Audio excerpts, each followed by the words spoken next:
அன்பே சிவம் மனமே குரு என்றுணர்த்திய குருவே போற்றி. சத்தும் சித்தும் எதுவென்று உணர்த்திய குருவே போற்றி.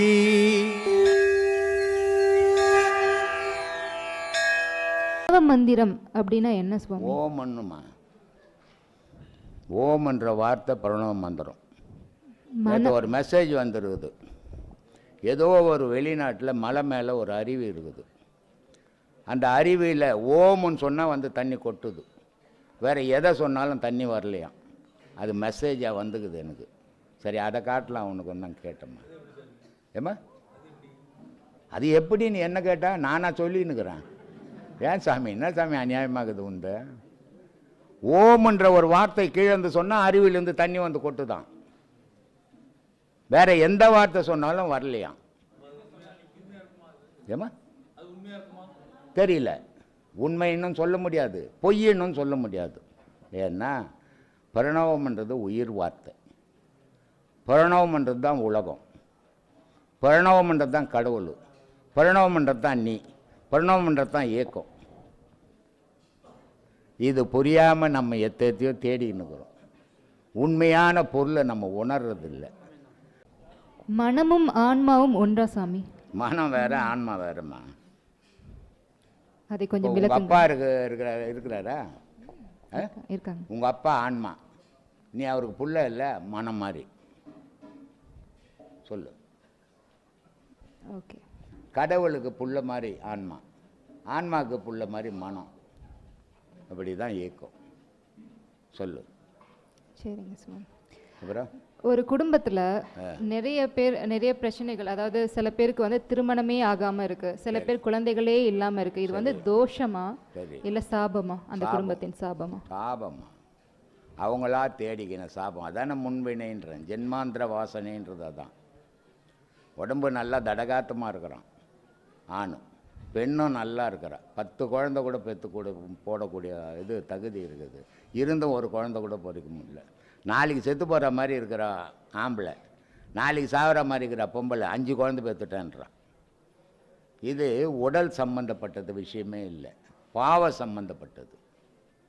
அதனால்தான் நான் படித்து சொல்கிறேன். வாழும்போது நல்லதை செய்து வாழுங்க, உங்கள் சந்ததியை நல்லா இருக்கும், நீங்களும் நல்லா இருக்கும். வாழும்போது பாவத்தை பண்ணி நம்ம நல்லா வாழறோம்னு நினச்சிங்கன்னா நாளைக்கு உன் சந்ததியை அழிஞ்சு போகும். அந்த நீங்களே காரணமாக இருந்து உருவாக்காதீங்க. அதை தான் சொல்லின்னுக்கிறேம்மா. சொல்லுமா. சுவாமி, சிவராத்திரி அப்படின்னு சொல்லும் பொழுது அடிமுடியை தேடிய கதை என்று சொல்லப்படுகிறது. சிவராத்திரியின் தாற்பயம் என்ன சுவாமி? சிவராத்திரி, நவராத்திரி. நவராத்திரின்னா பெண்ணுக்கு 9 ராத்திரிகள். அது 9 நவதுவாரம். மனிதனுக்கு இருக்கிறது 9 நவதுவாரங்கள். இந்த நவதுவாரங்கள் எதால் இயக்கப்படுது அப்படின்னா சக்தியால் இயக்கப்படுது, சிவத்தால் இயக்கப்படலை. இந்த சிவத்தால் இந்த சக்தியால் இயக்கப்படுறதால நவராத்திரி 9 ராத்திரிகள் அந்த சக்திக்கு பூஜை புனஸ்காரங்கள் பண்ணுறாங்க. சிவராத்திரின்றது ஒரு நாள். இந்த 9 நவதுவாரத்தை இயக்கிற சக்தியை உருவாக்குறது சிவம், அதுக்கு ஒரு நாள். அதனால் அது சிவராத்திரி, இது நவராத்திரி. அப்புறம் வந்து ஐயா, இந்த எனக்கு இப்போ நான் வந்து ஒரு பெண்ணு, பார்க்குறவங்களுக்கு நான் ஒரு பெண்ணு ஐயா. அந்த உடல் வந்து எனக்கு ஏன் இருக்குன்னு இப்போ எனக்கு வந்து ஃபீல் ஆகுது. ஏன்னா அதுக்கு ஒரு பாதுகாப்பு தேவைப்படுது. அது நான் வந்து எதனா ஒன்று பேசினா உடனே எதனா ஒன்று சொல்கிறாங்க. அப்படி இருக்கும்போது யார் ஐயா கேட்டது? காரைக்கால் அம்மையாரா? என் பேய் உருவமாக என்னை மாற்றிடு, அந்த மாதிரி ஒரு நிலைமை வருது ஐயா. ஏன்னா உண்மையே சொல்ல விட மாட்டேங்கிறாங்க. சொன்னால் அதுக்கு எதனா மண்ணை வெட்டி போட்டுடுறாங்க. அப்போது நம்ம சொல்லணும்ல, அதெல்லாம் அதையும் உடச்சி வெளியில் வரணும்ல ஐயா. அப்போ வந்து நீங்கள் என்ன மண் வெட்டி போட்டாலும், என்ன அப்படியே மரமாக கட்டு மரமாக வெட்டி போட்டாலும் அது வந்து ஐயாவோட பாதை இதுதான் தெரிஞ்சாச்சு. புத்தர் போயின்னு இருக்காரு. ஐயாவே சொன்னதை இதெல்லாம் நமக்காக தான் சொல்லியிருக்கிறாரு போல இருக்கு ஐயா. உங்களை வந்து போகும்போது கல் எடுத்து அடிக்கிறான், ஒன்றுக்கும் உதவாத நாய், அவன் கல் எடுத்து அடிக்கிறான், ஆனால் அந்த அடி வாங்கி அவர் போயிடுறாரு. போயிட்டு திரும்பி வரும்போது இப்படி ஒரு மகானா அப்படின்னு சொல்லிட்டு பழம் பூ வெத்தலைலாம் பாக்கெல்லாம் வச்சு வரவேற்கிறாங்க. அன்னைக்கு தின்னதும் உன்னோடது தான், இதுவும் உன்னோட தான்ப்பா, எதுவும் நான் எடுக்கல, அந்த மாதிரி மைண்டுக்கு போயிடுச்சு ஐயா. என் மனசுக்கு பட்டது நான் சொல்லிடுவேன். ஐயா என்ன சொல்கிறாரோ அதை நான் வெளிப்படுத்துவேன். அது நீ என்னென்ன பண்ணிக்கோ, ஆனால் அது என்னை பாதிக்காது.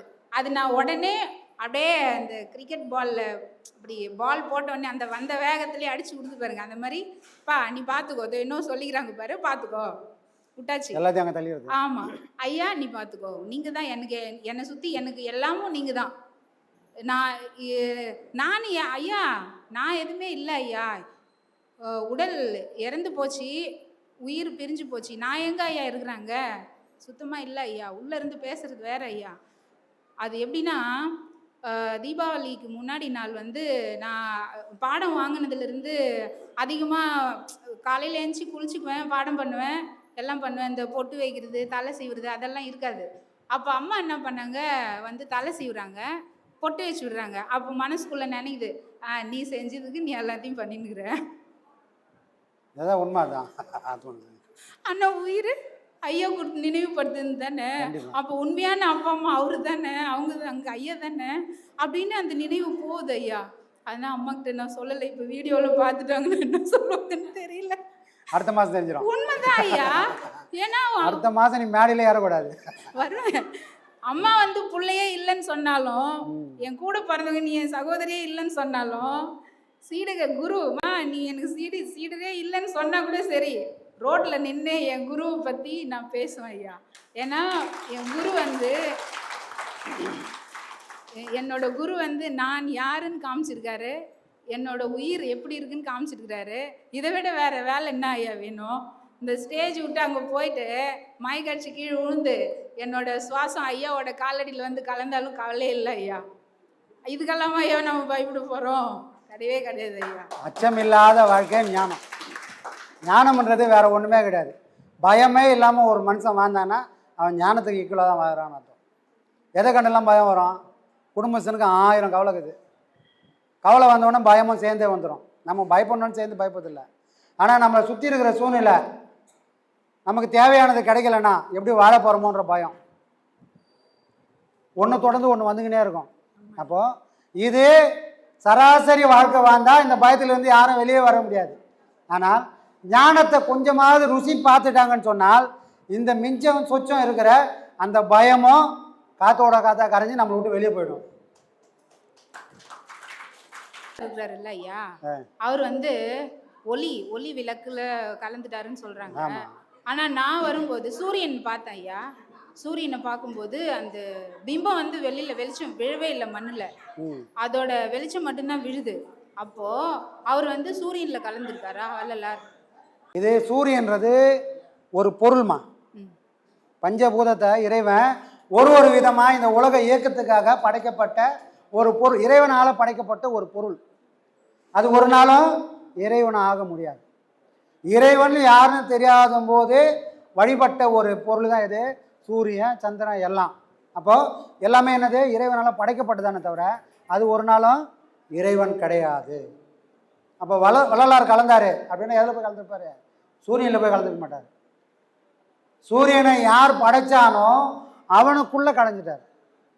சூரியன்றதை நம்ம பார்க்குறோம்ல, நம்மளால் உணர முடியுதுல ஓரளவுக்கு. பார்த்தாலோ உணர முடிஞ்சாலோ அது இறைவன் கிடையாது.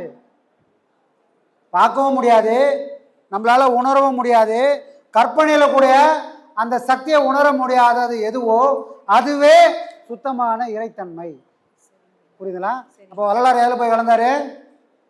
நம்ம கற்பனைக்கு எட்டாத ஒரு வடிவத்தில் போய் ஜோதியில் போய் ஐயா கலந்துட்டாரு.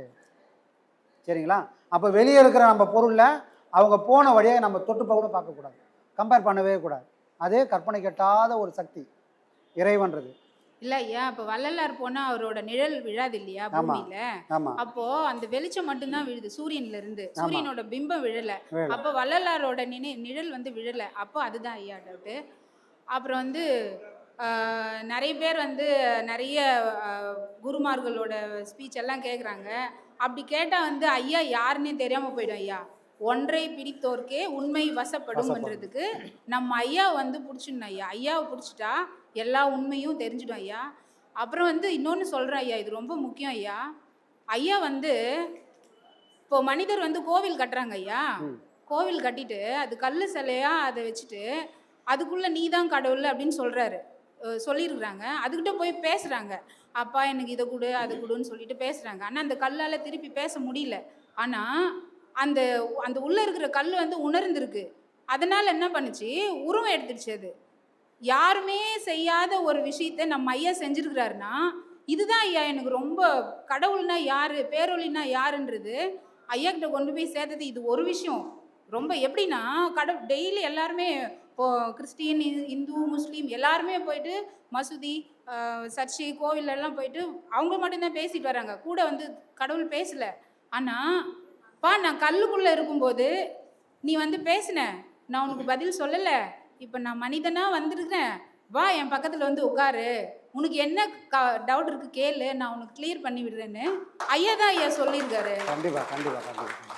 ஏன்னா இது வந்து கத்தி மேலே நடக்கிற மாதிரி ஐயா, கொஞ்சம் சறுக்குனாலும் அது வேறு மாதிரி போயிடும். ஆனால் அசால்ட்டாக பண்ணிட்டு இருக்காருன்னா பேரொளி. கல்லுக்குள்ளே இவ்வளோ நாள் இருந்தேன், உங்களுக்கு வந்து பதில் யாருன்னா சொல்லுவாங்கன்னு பார்த்தேன், சொல்ல முடியல, அவங்கவுங்க நிலையில இருந்து பேசிட்டு போயிட்டாங்க.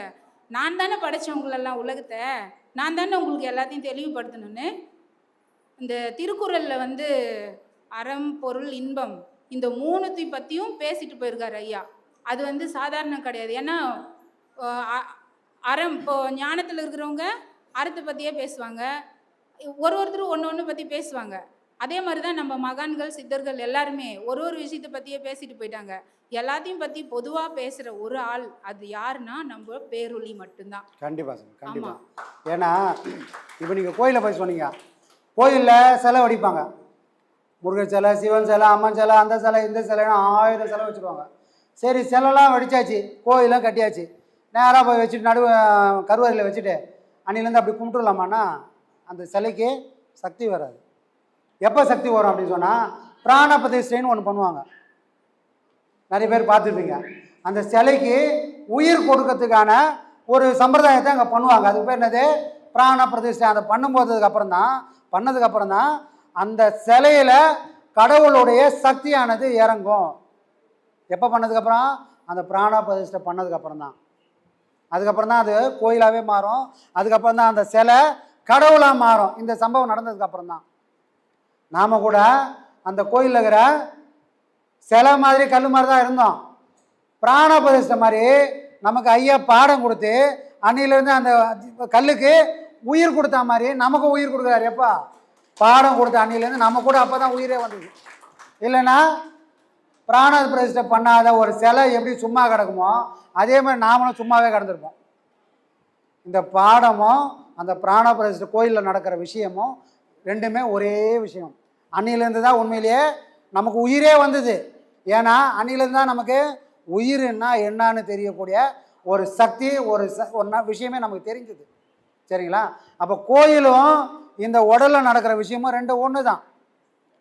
சரிங்களா? பாடமும் கோயிலில் நடக்கிற அந்த சம்பிரதாயமும் ரெண்டும் ஒன்று தான். சரிங்களா? கோயிலில் வெளியேருந்து பேசுகிறோம், பாடத்தில் நமக்குள்ளே இருக்கிற தெய்வத்து கூட பேசுகிறோம். சரிங்களா? தான் ஐயா, உண்மையான தாய் தந்தை வந்து ஐயா தான் ஐயா. கண்டிப்பாக உண்மையான தாய் தந்தை. ஏன்னா அம்மா அப்பா படைச்சது வந்து அது சுடுகாட்டுக்கு போயிட்டு போகுது, அதுக்கப்புறம் அந்த உயிர் இங்கே தானே வரப்போகுது. அப்போ அந்த நினைவுபடுத்துனது ஐயா தானே. அப்போ எனக்கு நான் இப்போ இது 3வது வருஷம், அப்போ எனக்கு 3 வயது. ஏன்னா மண்ணு போயிடுச்சு, அவ்வளோதான். உயிர் ஐயா கொடுத்தது, ஐயா நினைவுபடுத்துனது, அவர்கிட்டேருந்து வந்தது தான். அதனால் இந்த உடலில் இருக்கிற உயிருக்கு தாய் தந்தை அவர் தான். அந்த உடலை வந்து பெருசாக நினைக்கக்கூடாது.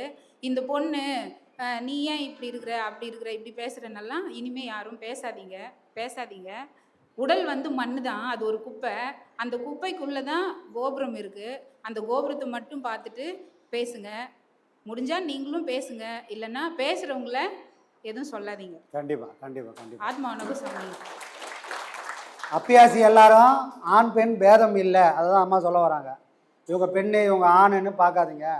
நாம் எல்லாரும் ஒரு தாய் வயிற்றில் பிறந்த பிள்ளைங்க. எப்பா பாடம் வாங்கினாலும் தாங்க. நாம் யாரும் ஆணும் கிடையாது, யாரும் பெண்ணும் கிடையாது, அழியும் கிடையாது. நாம் எல்லாரும் பிள்ளைங்க, அவ்வளோதான். ஒரே கேட்டகரியில் நம்ம எடுத்துக்கணும். நல்லதும்மா. ஆத்மா வணக்கம். ஆத்மா வணக்கம்.